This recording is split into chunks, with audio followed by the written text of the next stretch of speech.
Bom, estamos aqui no gabinete do prefeito Fernando Haddad, a nossa primeira entrevista não ao vivo do Fluxo, que é o meu projeto novo, e aliás é bom até falar isso, o nome veio muito inspirado pela experiência que eu tive no Fluxo da Cracolândia, quando eu cheguei lá no dia 1 do Braços Abertos, na verdade, né? E ontem, em função de um post que eu fiz no Facebook, fazendo duras críticas à ação de cercamento que houve na região da Rua Helvétia, né, e da Dino Bueno, o prefeito me telefonou, a gente teve uma conversa e acabou combinando esse papo para a gente esclarecer mais o que está acontecendo, falar sobre a filosofia do Braços Abertos e o saldo depois desses 4 meses, os acertos, os erros e o que está por trás disso que a população às vezes não sabe muito bem, a mídia não sabe muito bem, às vezes o próprio Conselho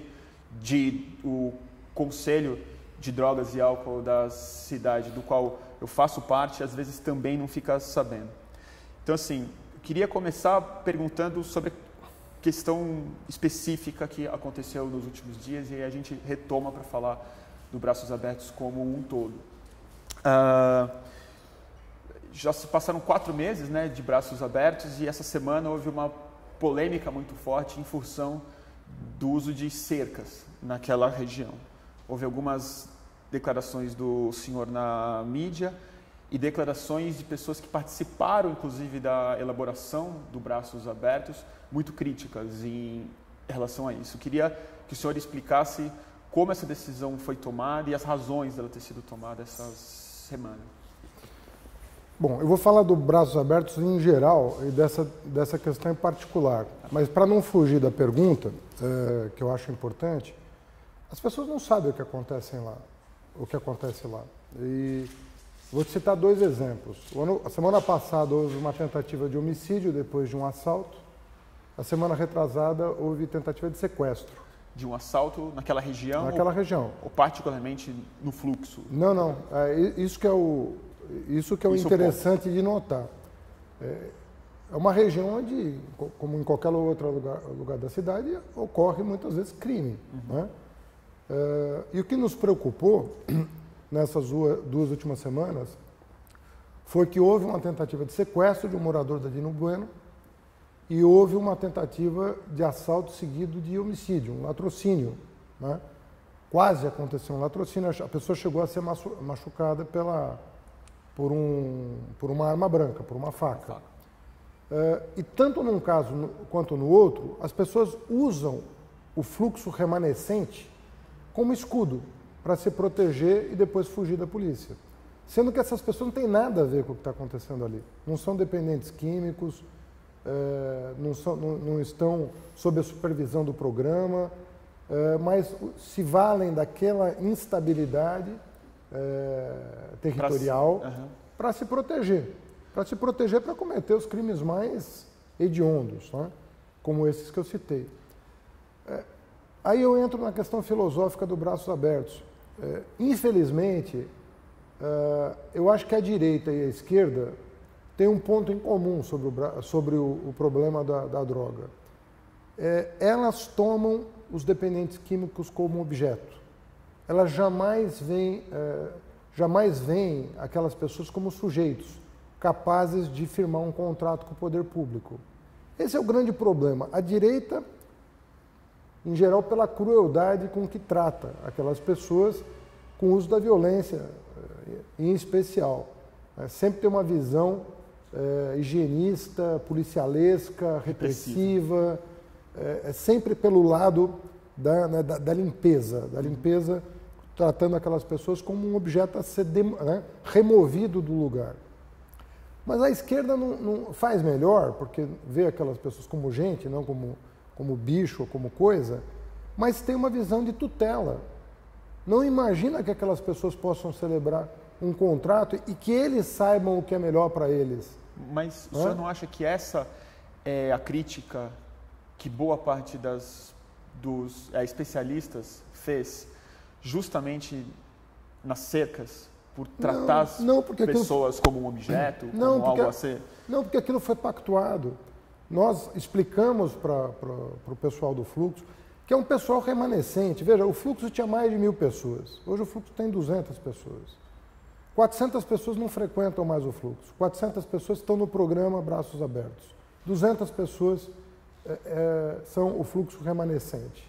Mas o fluxo também é uma população absolutamente flutuante, porque existem usuários de crack de outras regiões, de outras classes sociais que também frequentam aquela região. Mas como em qualquer comunidade humana, tem as pessoas que se destacam pela liderança, pela autoridade frente aos demais. Qualquer comunidade humana tem isso, e lá também tem. Então nós explicamos, olha, vocês precisam de uma proteção, porque tudo que as forças conservadoras querem aqui é um desastre, é um acidente, é uma morte, para justificar a repressão.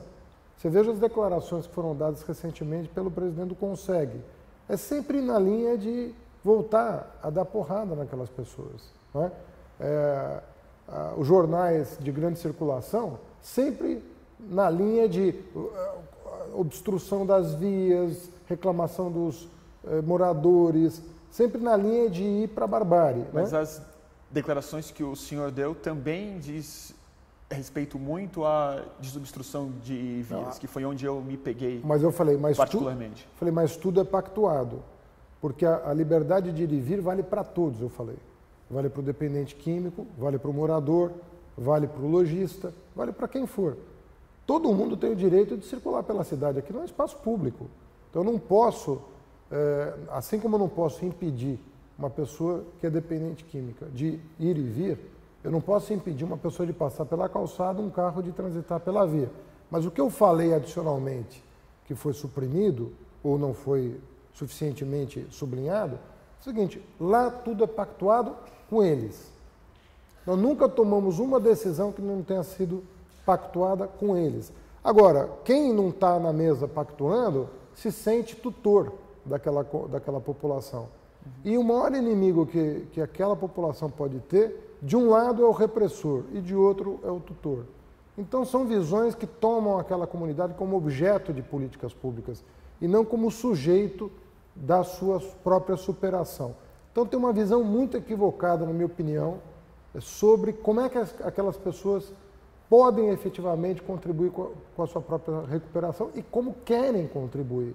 Porque em determinado grau de envolvimento, todos querem a mesma coisa. Todos querem deixar aquela vida da maneira como ela está organizada. Tem alguns que já estão prestes a sair definitivamente dessa vida. Cerca de 40 dos beneficiários do Braços Abertos estão pedindo trabalho com carteira assinada, com 4 meses de existência do programa.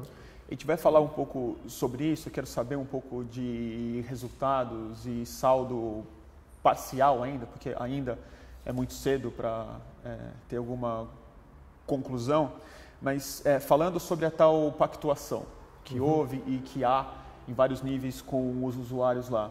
Inclusive diretamente comigo. O Braços Abertos começou numa reunião nesta sala com os usuários, que nunca sonharam em entrar num palácio na vida deles. E nós pactuamos aqui. E sempre eu tenho uma interlocução mediada pelo Porto, pela Luciana, pelo Rogério, que são secretários que estão mais diretamente, o Zé Alexandre do Trabalho, sempre procurando estabelecer, desde aquele dia, a manutenção da relação de confiança. Olha, nós estamos construindo juntos essa política. Vocês não são objeto, vocês são sujeitos de um contrato conosco para que aquilo mude. E vocês vão fazer parte da mudança. E eu estava no dia 1, onde as remoções foram feitas e, de fato, foi um ambiente absolutamente pacífico, muito, muito bem acordado mesmo. Mas nessa terça-feira, quando as cercas foram instaladas, houve uma reação muito negativa dos usuários. Mas estimulados por terceiros. Mas, eu posso te garantir que eles próprios, estimulados por terceiros, eles entendem. Porque terceiros seriam esses? Pessoas que não estavam na discussão e que não compreenderam. Quem tem a visão do todo ali? Pouca gente tem a visão do todo. Porque a área da assistência tem a visão da assistência, a área da saúde tem a visão da saúde, a área da segurança tem a visão da segurança. Quem faz a amarração, né, de tudo e dialoga com eles são poucas pessoas. Por exemplo, mas quem realmente tem autoridade dentro daquelas 200 ou mais pessoas que frequentam o fluxo para que esse acordo seja cumprido na hora que a polícia chega com as cercas para colocar? Porque o relato que eu tive de algumas pessoas que trabalham diretamente lá na linha de frente com os usuários é que eles nem sabiam que as cercas iam chegar. É que você está chamando de... Gente da saúde. Você está chamando de cerca um mero expediente para organizar o território, como tem num show, como tem numa parada, como tem em qualquer evento público da cidade de São Paulo. Qualquer evento público, a gente utiliza esse expediente para organizar o território. O que é organizar o território? Mas ali não é um evento, ali é uma comunidade. É o território da cidade que restou Isso. a eles. Não restou a eles porque eles estão livres para ir e vir. E ninguém... Olha, você tem 120 dias, você não tem um arranhão, um constrangimento causado. Você não tem um boletim de ocorrência em relação ao comportamento da guarda, da polícia militar, da saúde, da assistência, do trabalho. Mas houve alguns episódios, inclusive que a gente veio discutir dentro do próprio Mas é óbvio conselho, que haverá, Bruno. Da ação da Guarda Civil, o uso de gás pela polícia civil, se não me engano. Não, ali houve um episódio de alguém que não estava no programa, né, e nunca mais aconteceu. O próprio governador se comprometeu a garantir que a Polícia Civil não faria aquilo de novo. Nunca mais aconteceu, né? Então, não tem como você não ter um ou outro percalço num ambiente tão tenso. Ali você tem 70% de ex-detentos, você tem pessoas procuradas pela polícia. Todo dia você acha ali dentro um procurado pela polícia, que está condenado, né? Isso acontece? Existem tem prisões feitas? Todo dia tem prisão na Luz. Todo dia. Todo dia tem uma tentativa de crime ou um crime efetivo. Sem dúvida. E que as pessoas relacionam muito com a Cracolândia em si, com a região de Luz. E é isso que nós estamos tentando quebrar o estigma da região. Porque o que eu fico pensando quando o senhor coloca a tentativa de homicídio e o assalto como a razão pela qual as cercas foram introduzidas, eu me pergunto se isso não acontece todos os dias, há muito tempo. Por que isso justificaria uma ação de isolamento ou de separação entre dois tipos de população? Porque o que me preocupa é essa distinção entre o usuário e o cidadão que se coloca com a cerca. A gente está fazendo de uma coisa que não é um ponto de honra, nós estamos dando uma importância muito exagerada para uma coisa que foi assim... A Polícia Militar falou, olha, eu não estou conseguindo proteger essas pessoas. Nós estamos correndo o risco aqui de ter um incidente. Pode aparecer aqui, sabe, tudo que a gente não quer é um cadáver na Luz, né? O programa que está dando certo, tem visibilidade internacional, prestígio internacional. É um dos programas hoje mais conhecidos de combate à drogadição no mundo já, né? São Paulo está na vanguarda do combate a esse tipo de problema. O que as pessoas querem? Preservar o programa. Quando começa a haver risco de vida em função de incidentes que possam comprometer a imagem do programa, se tentam providências para evitar que isso aconteça. Por exemplo, evitar que aquelas pessoas sejam confundidas com ladrões, sejam confundidas com trombadinhas, sejam confundidas com assaltantes, sejam confundidas com sequestradores, porque ali... as pessoas que estão ali, imagina você, os 400 que estão no programa, são 400 pessoas que acordam às 8 horas da manhã para fazer a varrição das ruas da cidade. Muitos deles já estão querendo sair de lá. São 400 empregados mesmo. São 400 empregados, dos quais 318 estão trabalhando. Tem gente que trabalha um dia por semana, tem gente que trabalha 5. mas todos estão na perspectiva de ampliar a sua jornada de trabalho, porque querem deixar essa situação e ter uma vida, né, com a família, com os amigos, uma vida social, uma vida que envolve trabalho, renda, oportunidades. Aquelas pessoas querem mudar de vida. O que nós não queremos? Nós não queremos colocar aquilo em risco. Quando a coisa esquenta, e ali esquenta, e as forças de segurança falam, olha, nós não estamos conseguindo garantir a segurança desse fluxo remanescente em função, por exemplo, nós fechamos, vou dar outro exemplo, nós fechamos 3 bares que estavam sendo utilizados pelo tráfico. Que foi quando houve o problema com a guarda civil e os usuários. Exatamente. Outro episódio que foi contestado, o pessoal do conselho, o pessoal da sociedade civil, por que a prefeitura... Muita indignação. Por que a prefeitura mudou de política? A prefeitura não mudou de política, a prefeitura tem uma filosofia. Essa filosofia envolve alguns conceitos básicos, que são novos. Primeiro, aquelas pessoas são sujeitos, não são objetos, nem da violência e nem da tutela. Nós não achamos que ninguém precisa falar por eles, como ainda acontece. Ainda acontece de pessoas querer representá-los. Eles não precisam de representantes. Essas pessoas foram capazes de, aqui nessa sala, sentar comigo e desmontar uma favela de 200 barracos, sem a interveniência de ninguém. Poder público de um lado e eles de outro. Se nós pudermos fazer isso com uma favela de 200 barracos, sem um incidente, por que nós não podemos conduzir o processo com eles? Agora, isso terá idas e vindas, terá percalços, terá equívocos, óbvio, mas se for construído com eles, nós vamos chegar do outro lado do rio. Porque navegar nessas águas, se fosse simples, não estaria há 15 anos o problema aí.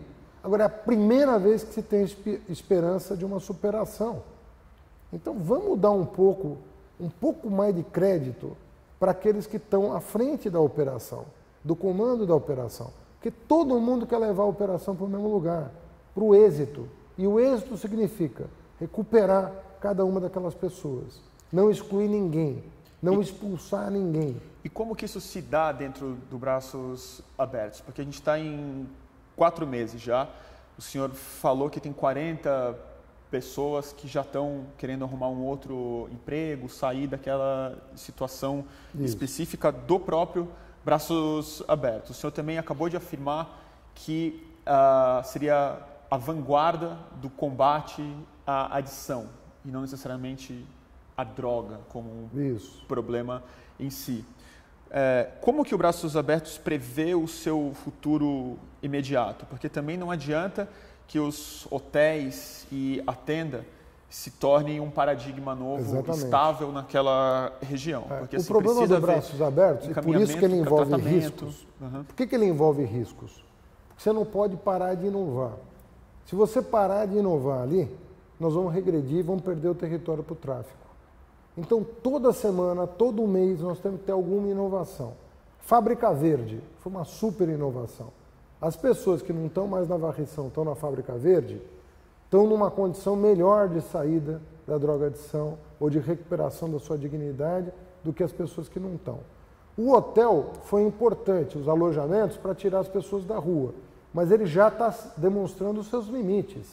As pessoas já querem uma outra, porque vai virando um outro tipo de gueto, melhor do que o anterior.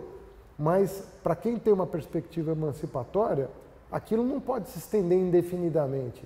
Uma pessoa pode ficar ali alguns meses, mas eu diria, não pode ficar alguns anos. Então, a documentação, nós temos 120 pessoas já com toda a sua documentação. Certidão de nascimento, RG e carteira de trabalho. Quantas pessoas? 120, né, das 399.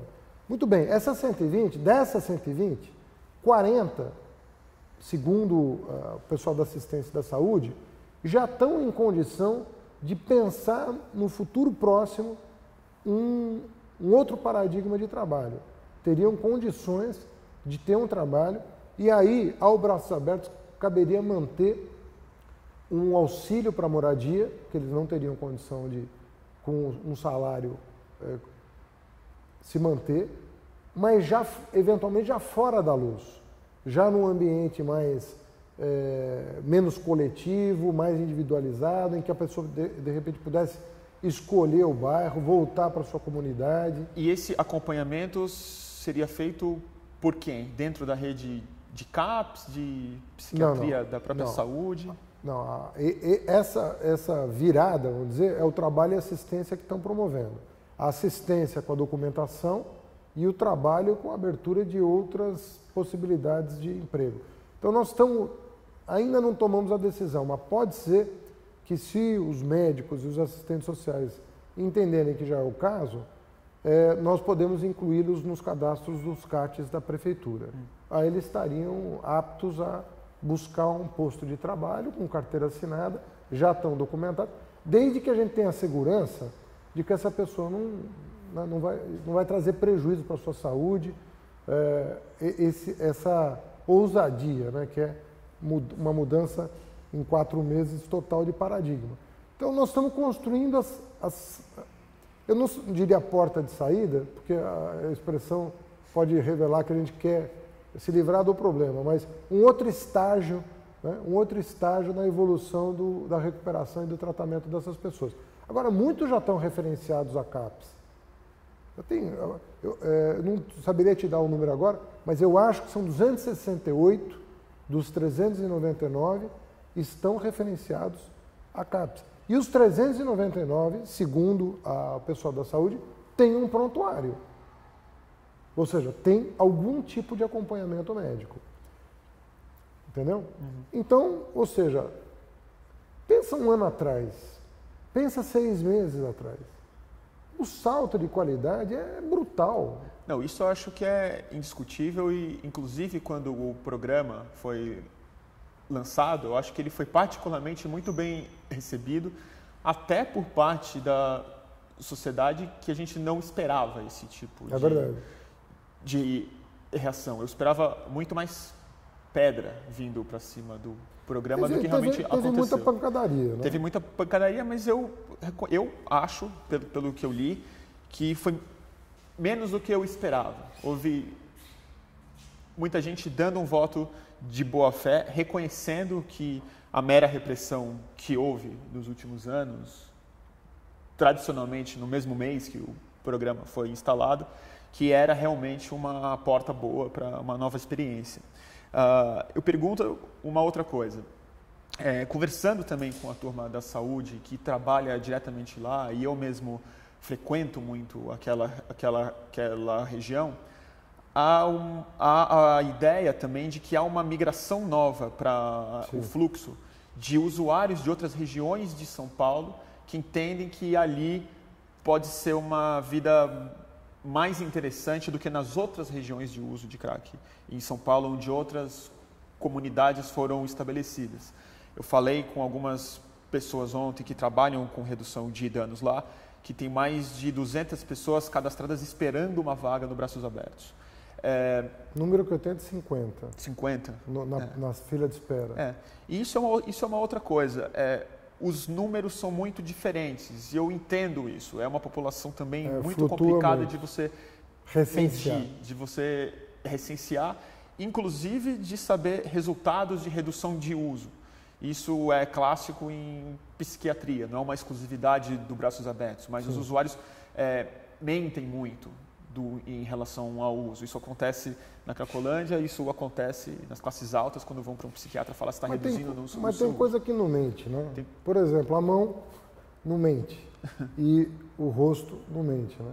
Quando você vê uma pessoa com a mão, né, livre do cachimbo e o rosto mais saudável, como todos ali que estão no programa, é uma fotografia, você tá na cara que a pessoa está em outra condição, né? Mas o que me preocupa, na verdade, não é nem a redução do uso necessariamente, que eu acho que seria positiva, mas não é o que mais me preocupa.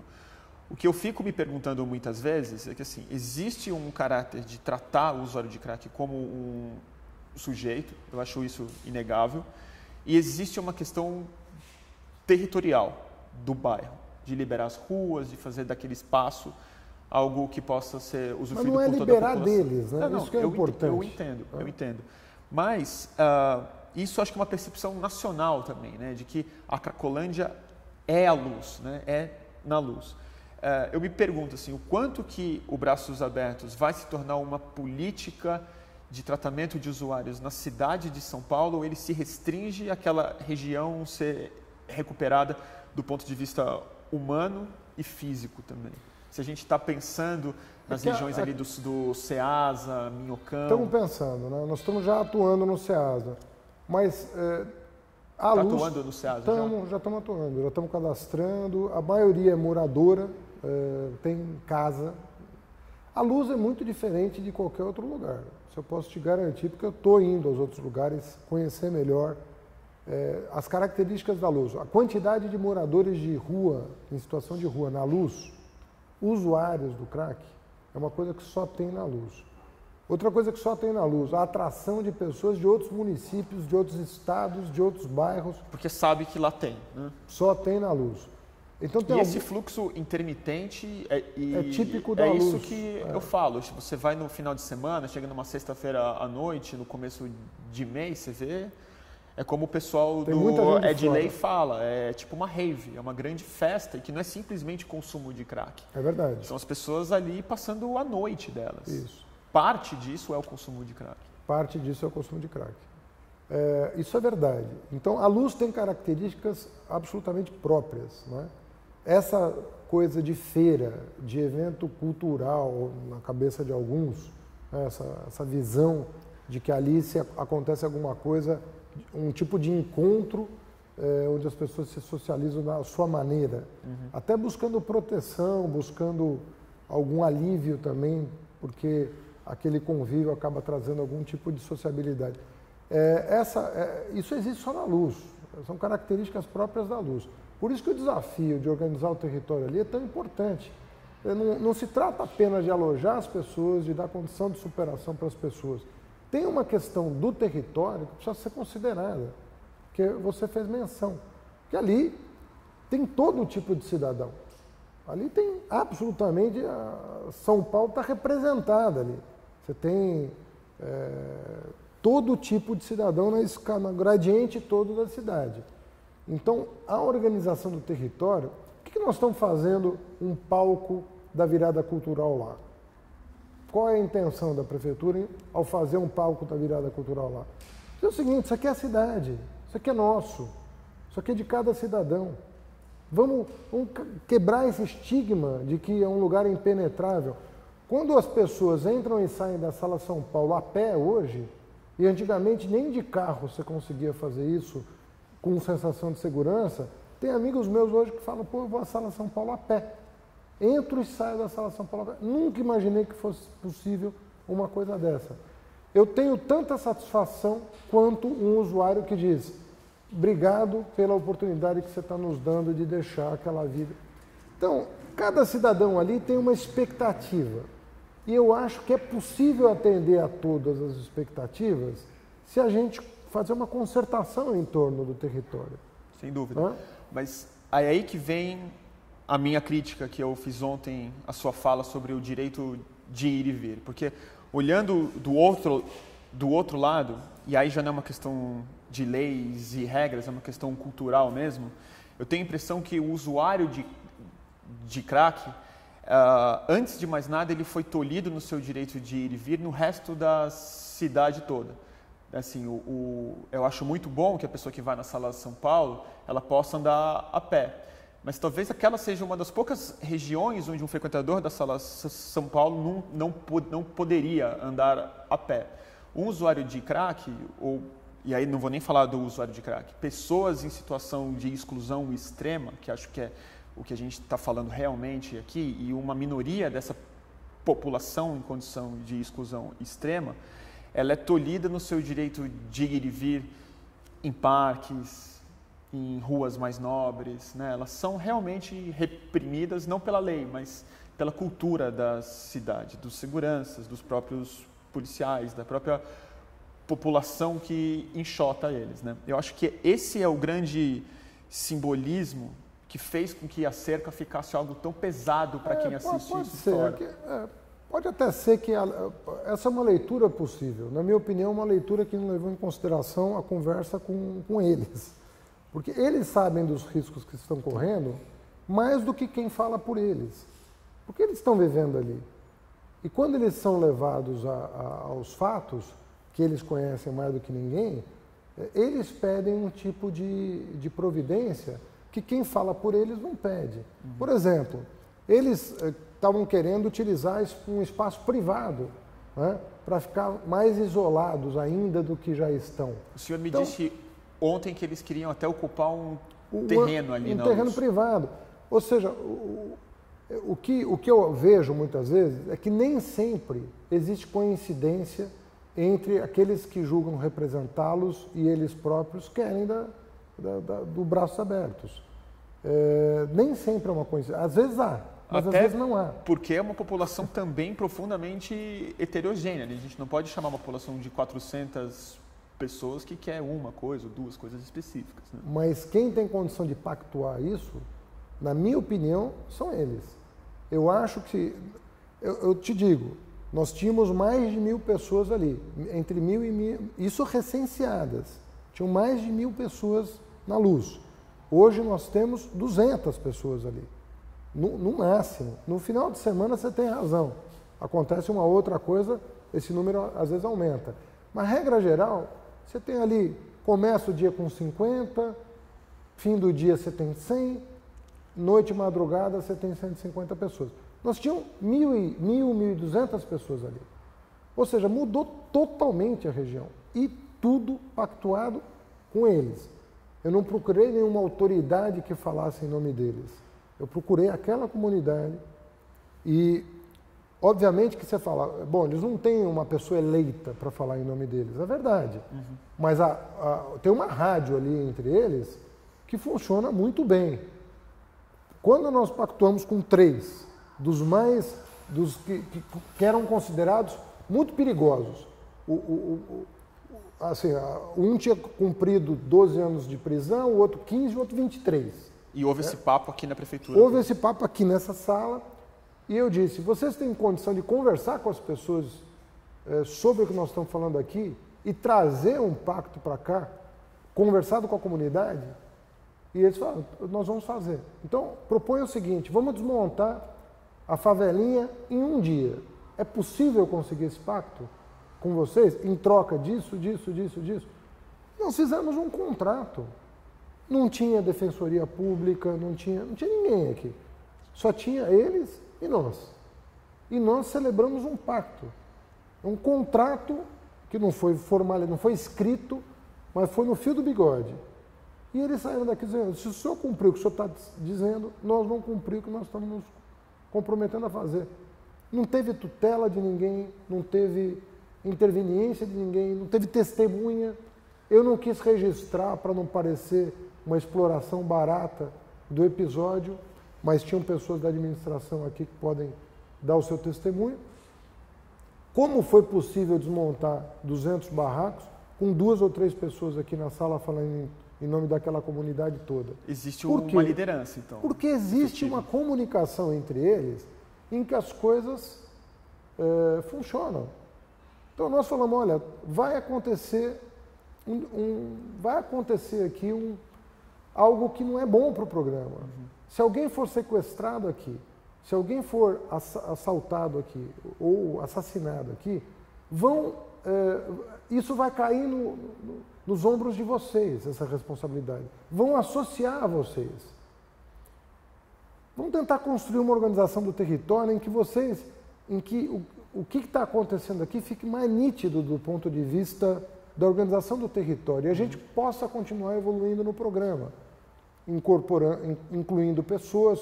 É que nós não temos vaga agora, mas se 40 pessoas forem para um outro ambiente com carteira assinada, eu abro 40 alojamentos para incluir, né, os 50 que estão pedindo para sair da rua.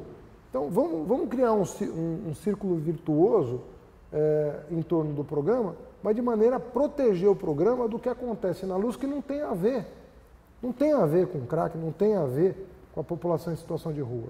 Tem a ver com a cidade, tem a ver com o que acontece no centro rotineiramente. Existem episódios desagradáveis na cidade. De violência. De violência. Cidade inteira. Que não tem nada a ver com aquela comunidade. Vamos criar um ambiente, então, em que isso fique um pouco isolado, para que as pessoas não usem esse fluxo remanescente como escudo? Foi isso que foi dito. Então, não é uma questão de honra, essa questão de como fazer. O que é questão de honra para nós é continuar construindo com eles na condição de sujeitos e protagonistas da sua própria superação. E o que, infelizmente, eu ainda vejo, e esse é o meu trabalho junto aos servidores públicos, é o seguinte: é importante você expressar a sua opinião sobre como você acha que as coisas devem ser. Mas quando o poder público pactua alguma coisa com eles de maneira organizada, vamos dar crédito para a pactuação. Mesmo que a tua posição tenha sido derrotada na negociação, vamos deixar evoluir.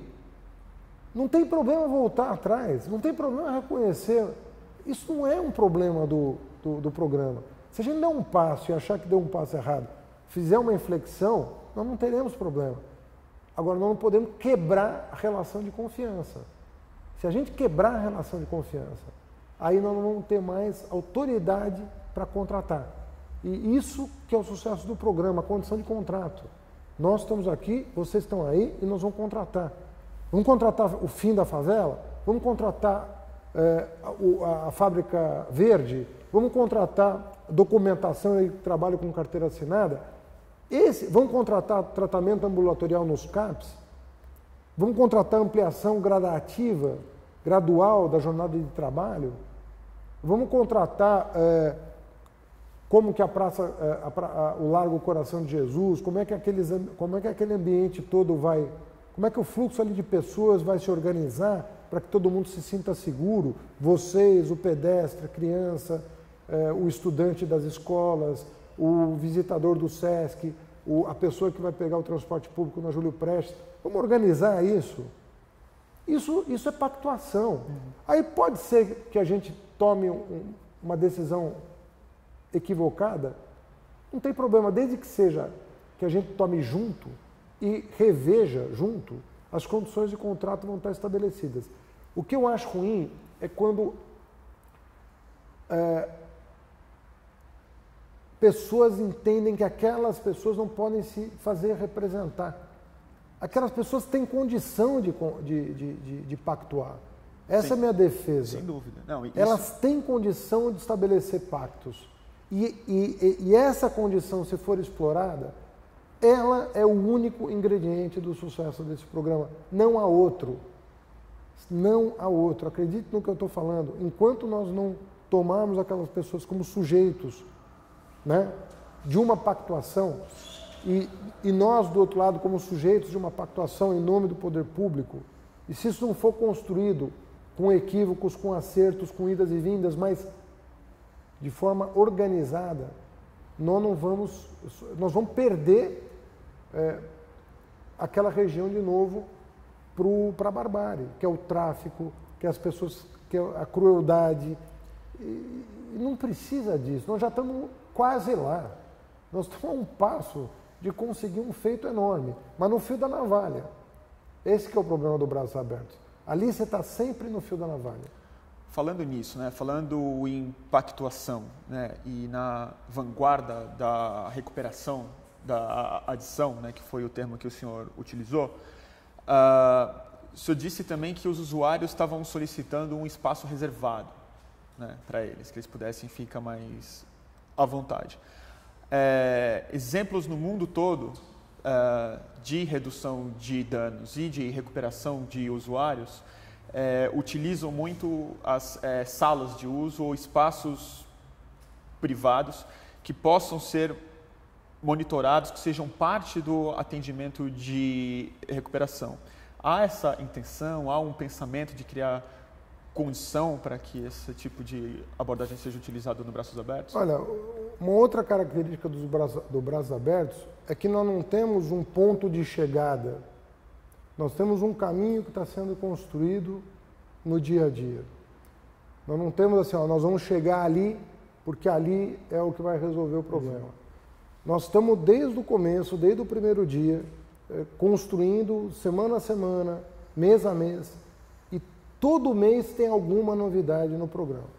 Agora nós vamos reinaugurar o Largo Coração de Jesus. Nós fizemos uma fábrica aberta, nós estamos abrindo agora frentes de trabalho novas.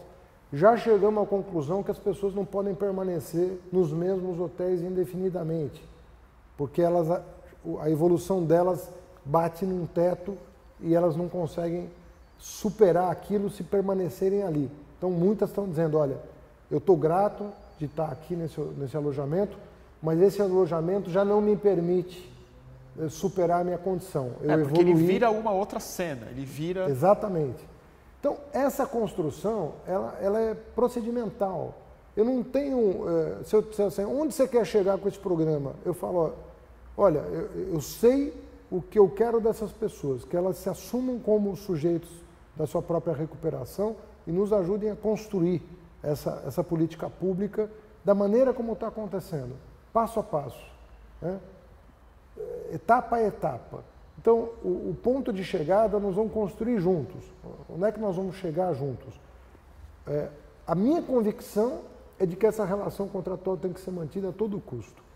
Porque a confiança que eles têm na prefeitura e que não podem perder, eles não podem imaginar que a prefeitura não os tome como cidadãos e como capazes de ajudar a mudar a cidade para melhor. Nós não entendemos que eles são um problema, nós entendemos eles como, olha, eles se veem numa situação que eles não querem permanecer, a maioria daquelas pessoas quer mudar de vida, e nós estamos construindo essa política junto com eles e com a ajuda de especialistas. Obviamente que a academia está debruçada sobre isso, tem gente de fora que está vindo no Brasil conhecer, o ministro da Saúde já visitou 2 vezes o Braço Aberto.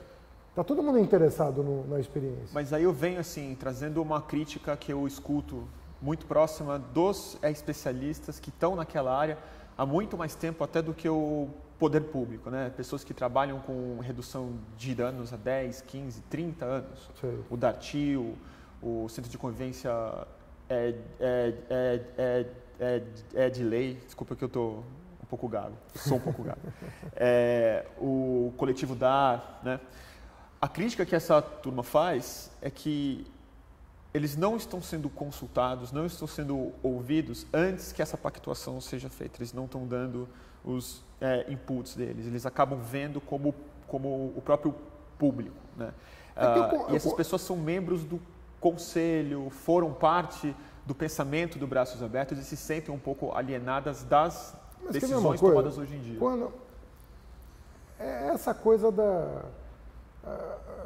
quando nós fomos fechar lá os bares que estavam servindo de apoio ao tráfico, eu não podia comunicar isso antes. Não, isso eu entendo. Mas uma decisão como a da cerca, a pactuação da cerca... Mas é que essa decisão está sendo valorizada demais. Eu entendo. Eu acho que nós estamos transformando um episódio que foi em virtude de uma tentativa de homicídio.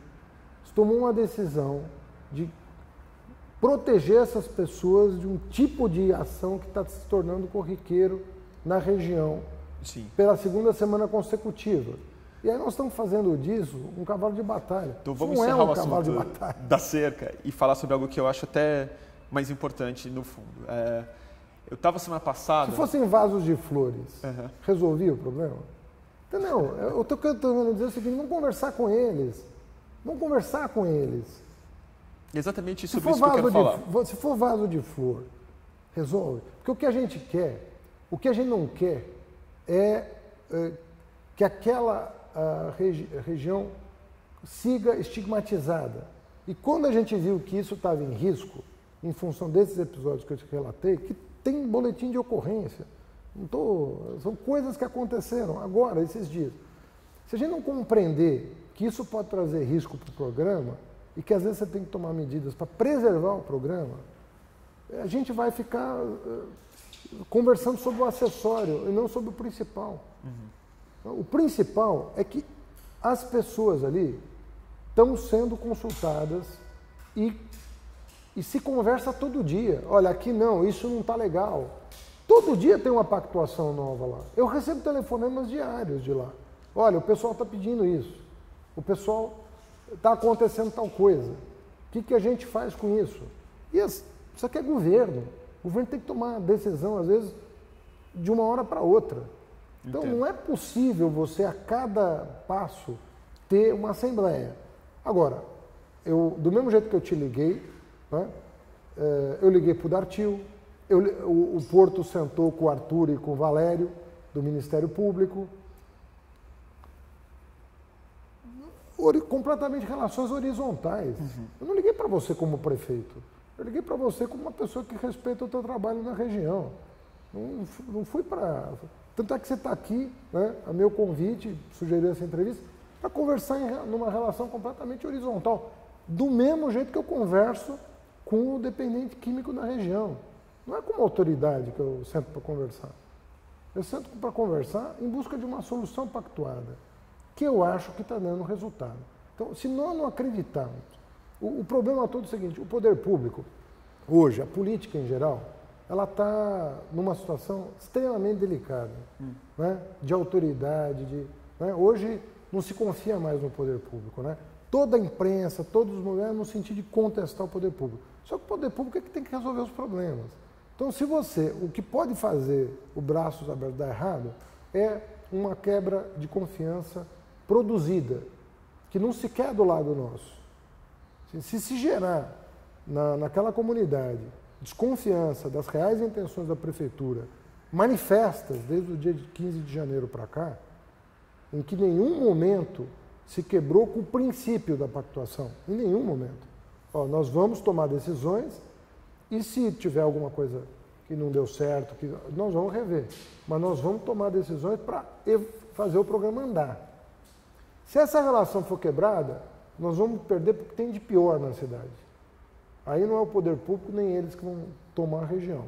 É um outro tipo de gente que durante 10 anos mandou ali. E aí eu quero falar um pouco sobre isso, né? O senhor acabou de colocar que o tráfico, basicamente, é o crime organizado, né? Que tomaria a região de volta.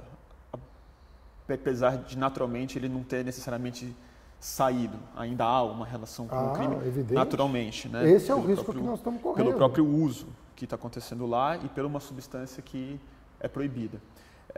Eu queria falar um pouco sobre isso, na verdade. Eu estava semana passada acompanhando a visita do Dr.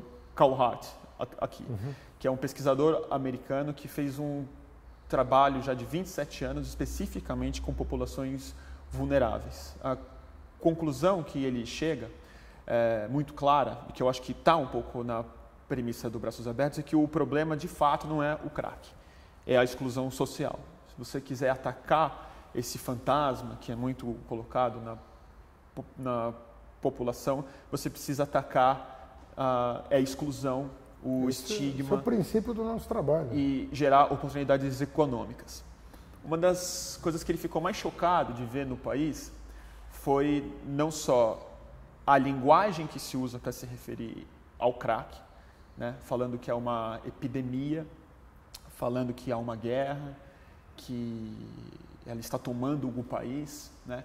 E o programa federal, né, chama-se Crack é Possível Vencer, que na linguagem dele reproduz um pouco o modelo de guerra às drogas, o modelo repressivo, como se existe alguma coisa que você precisa ganhar e é o crack, não a miséria, não a exclusão.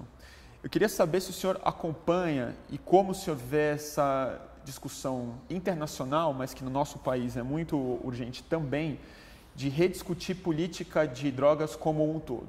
É claro que discutir política de drogas você não vai atacar a miséria necessariamente, mas você já trata um problema muito sério, né? Que é a repressão hoje até militar que acontece, muita morte, muita exclusão, muito estigma, muita violência que se gera no modelo exclusivamente repressivo que vem de uma lei.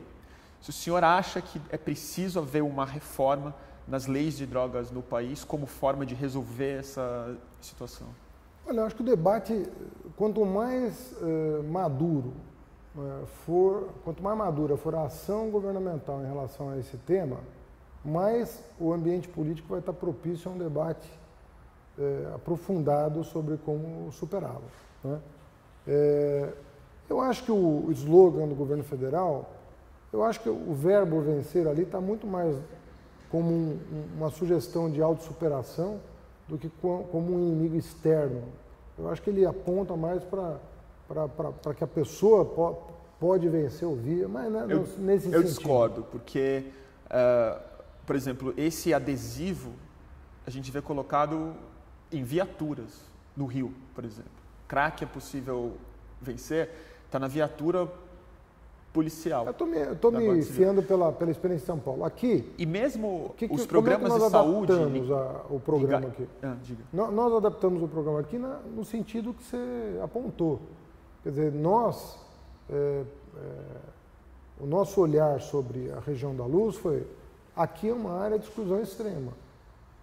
Aqui é uma área de exclusão extrema. Sim. Nós vamos virar a chave dessa exclusão. Mas por mais positivo e bem sucedido que o programa seja, e eu torço muito para que ele seja, ele ainda está tratando, no fundo, a superfície do problema, que são indivíduos específicos e uma região específica com uma história pessoal específica. Sim, mas se a gente eu digo sobre as leis e o modelo legal e ideológico que temos, né, para lidar com o problema da droga macro. É que dependendo quando a gente conduzir o braços abertos, dependendo se a gente não criar essa confiança que foi construída em 4 meses, né, se o poder público continuar tendo o respeito daquela comunidade, no sentido de construir coletivamente uma saída para aquilo, essa experiência que é piloto para um país das nossas dimensões, está falando de uma comunidade de 1000 pessoas,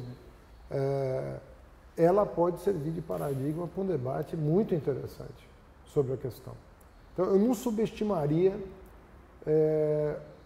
o que o êxito definitivo do Braços Abertos pode provocar em termos de debate público. Não, isso eu concordo muito com o senhor, e foi o que eu coloquei quando eu entrei no conselho. O que eu lhe pergunto, justamente insistindo no meu ponto, na verdade, e eu entendo que pode não ser uma resposta muito confortável, mas fora da questão municipal, fora da questão do Braços Abertos, há um debate acontecendo no mundo muito sério sobre o fim da guerra às drogas. Sobre a questão, assim, vamos tratar as drogas de maneira madura, como o senhor também colocou. Esses dias eu li uma reportagem, agora não vou me lembrar em que veículo, dando conta de que se gastou $1 trilhão no combate às drogas e o resultado foi um desastre. Mata-se muito mais na guerra do que pelo uso de drogas. Isso é estatístico. Eu acho que o debate está dado. No Brasil, o debate está muito aquém do que está acontecendo no mundo. Aqui o debate está sempre muito atrasado, até porque os meios de comunicação são extremamente conservadores.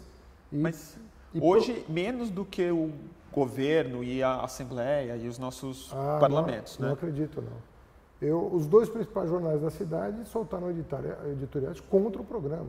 Né? Mas recentemente a Folha de São Paulo reconheceu, por exemplo, que a guerra às drogas fracassou, que é preciso pensar no caminho da legalização ou da descriminalização do uso como uma parte, como uma fase intermediária. O senhor vê esse caminho como algo possível? Mas as reportagens são todas na contramão desse editorial.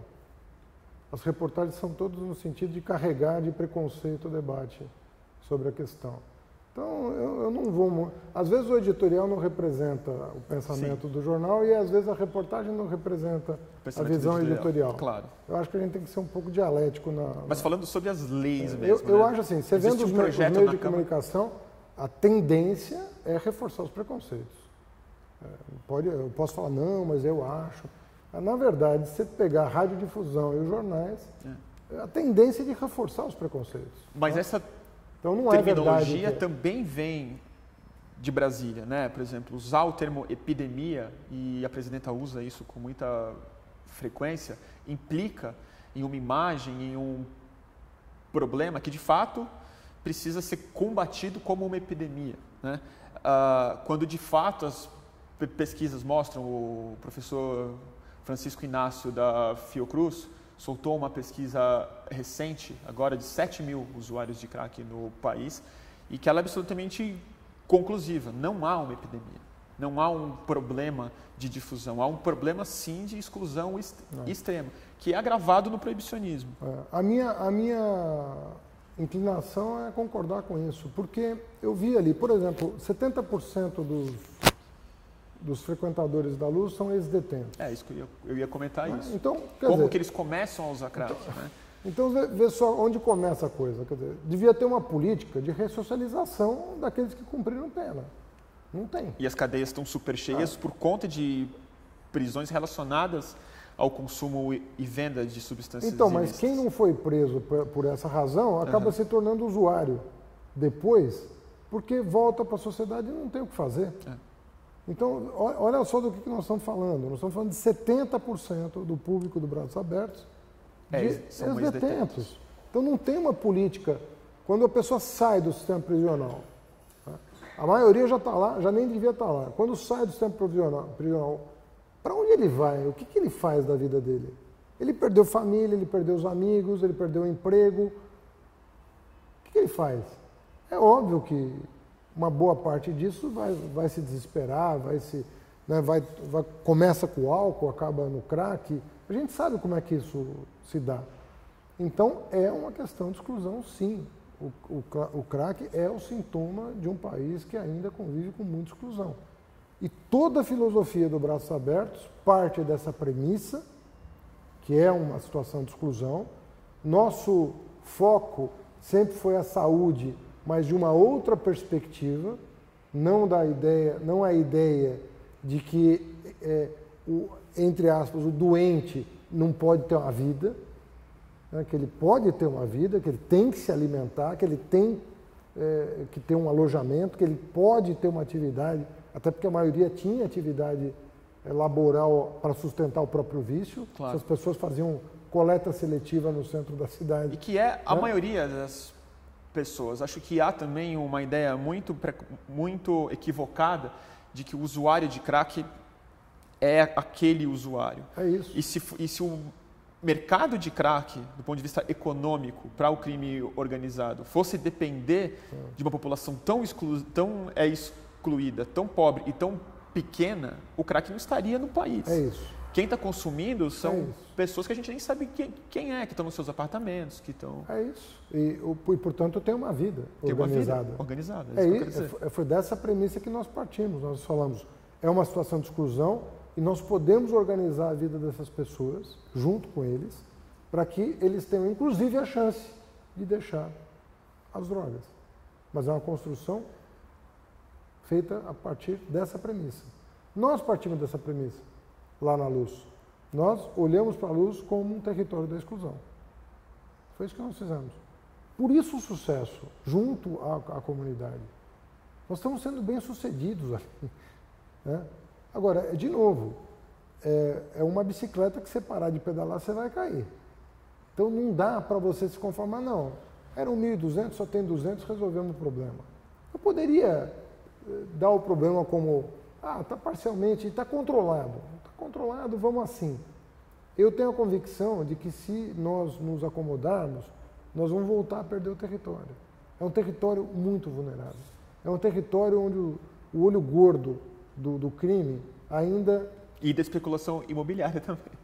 Mas de tudo. É uma região em disputa. Como não vejo nenhum outro território da cidade. Então nós temos que perseverar. E aí a gente toma alguns riscos às vezes. A gente vai tomar uma medida que pode ser... Mas eu prefiro tomar o risco, prefiro voltar atrás, prefiro ser mal interpretado, preciso refazer o percurso do que não continuar o diálogo na perspectiva da superação contínua daquele estágio. Eu não posso admitir. Quando fui em dezembro para lá, subi no prédio ali, no único prédio que permanece de pé ali daquele quarteirão da Cleveland com a Elvéssia, olhei para baixo e falei, eu não vou passar o aniversário da cidade com essa favela aqui. Eu jurei para mim mesmo que eu não ia ser prefeito de uma cidade com uma favela na Luz daquela maneira. Chamei as pessoas aqui e falei, vamos dar um presente para São Paulo? Eles entenderam perfeitamente o que eu quis dizer. Eu falei, vamos dar um presente para São Paulo. Dia 25 de janeiro está aí. Vamos 10 dias antes desmontar isso aqui, dar uma boa notícia para a cidade.